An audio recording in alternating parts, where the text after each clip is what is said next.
Saya ada seorang sahabat saya qadi. 2-3 minggu yang lalu saya forum dengan dia untuk radio Kelantan FM. Sudah forum minum air. Dia cerita kat saya, dia bukan orang falsafah. Dia kata Ustaz Muhtar, dia kata sejarah saya jadi qadi, dia kata cukup satu peristiwa yang nak kata kelakar juga, macam-macam ada.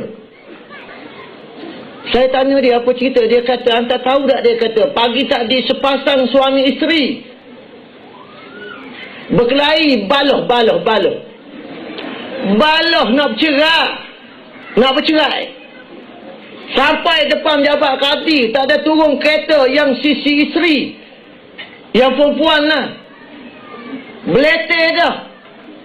Orang semua tengok, masuk dalam jabat qadi. Kerana dia kata nanti dulu kak. Apa dia cerita? Semua suami dia tak baik. Tok laki gapo lah, bengong, Allahu Akbar. Dia kata bengong tok laki dia. Tok semaya subuh, balik tengah malam, macam-macam lagi. Sampai Z. Kerana tu kata nanti dulu kak, sabar. Bagi tahu ke qadi lah, nak gitu. Kak tak sabar. Walau macam mana pun sebelum jatuh matahari kak nak bercerai juga. Oi, bahaya betul perempuan ya. Kata dia tak nak gitu ya. Kerana itu pun masuk bagi tahu ke qadi. Dia kata tuan, tak tahan dah luan. Suruh masuk lah, dua-dua kau. Jangan sorang-sorang dah. Dua-dua repah aku dia. Masuklah sorang. Apa dia kak kata?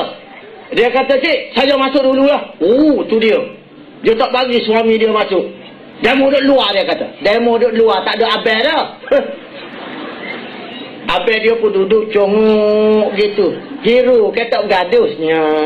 Relax je hiru. Masuklah dalam. Sambil berjalan tu cerita dah. Tok qadi kata duduk dulu kak. Baru cerita. Banyak sangatnya dia kata. Duduklah cerita. Habis la ilaha illallah. Start daripada kahwin.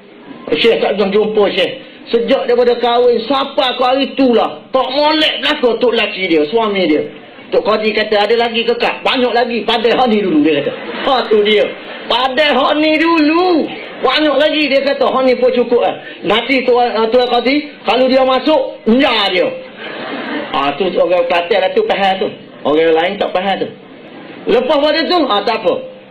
Kak kena cerita habis. Lepas ni tak boleh cerita dah. Bahagian saya pula. Dia kata pada Datuk Qadi. Kau mana-mana pun saya nak bercerai juga. Keluarlah sisi isteri. Masuk suami pula. Selisih kat pintu tu. Selisih kat pintu tu dia boleh lagi. Dia kata marah ke suami dia. Tu cerita habis tu kata Qadi tu. Dia tak bagi suami dia cerita habis. Dia cerita habis tak apa.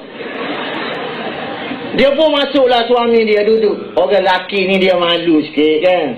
Pasal dia tahu tugas tanggungjawab dia, salah dia. Tapi kesimpulannya ibu-ibu dan bapa-bapa, yang suami pun kata, siapa cik, isteri tak baik juga. Masuk nasi hangat, goreng ikat, kerah. Orang tidur nak main bola, dia tak cara. Nak main bola kan, Kelantan lawan Selangor kan. Dia buat tak tahu ya. Macam mana tak marah tuan qadi?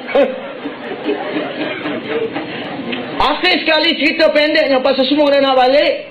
Tok qadi pun kata masuklah dua-dua. Tok qadi kata apa? Kak dengan abang bawa kecek. Ni giliran saya pula. Saya dengar siapa Zek tak molek belakang ni. Sekali saya nak tanya, berapa tahun dah kahwin? Yang perempuan jawab 30 tahun dah, dia kata. Orang puan lah tu kan, tapi bukan sini lah. 30 tahun dah. Berapa orang anak dah? Hak Tino tu jawab. Dia kata tu 6 lah. Tok qadi kata 6 orang dah. Masa 6 dapat 6 tu masa mana? Bila masa? Pasal bunyi kelahi je. Macam mana nak tidur sekali? Tok qadi yang macam tu. Dia kata ada juga tika baik. Ada juga tika baik. Ni kali tika baik. Tok qadi kata tak apalah kalau macam tu. Tak cerai lah lagi hari ni. Marah dia ke Tok qadi tu. Bila dia marah, Tok qadi pun kerat-kerat. Tok qadi kata tak apa kak. Kalau kak nak cerai juga, pagi esok Cerah tanah. Kak siapa dia jabat saya terus sign. Cerita pendeknya ibu-ibu dah apa, baliklah dia dua tu. Sambil-sambil belebek, perempuan orang nak cerah tolong. Biasalah orang perempuan kan, dia tak ada break ni kan. Gitu. Lepas pada tu ibu-ibu dah apa semua, Tok Kadi tunggu pagi besok. Tak dapat. Seminggu tak mari. Sebulan tak mari. Sebulan 2 bulan tak mari. Dengar-dengar cerita, tambah solat lagi anak. Jadi 7. Allahu Akbar. Tok Kadi kata tak apa dah tu, line clear.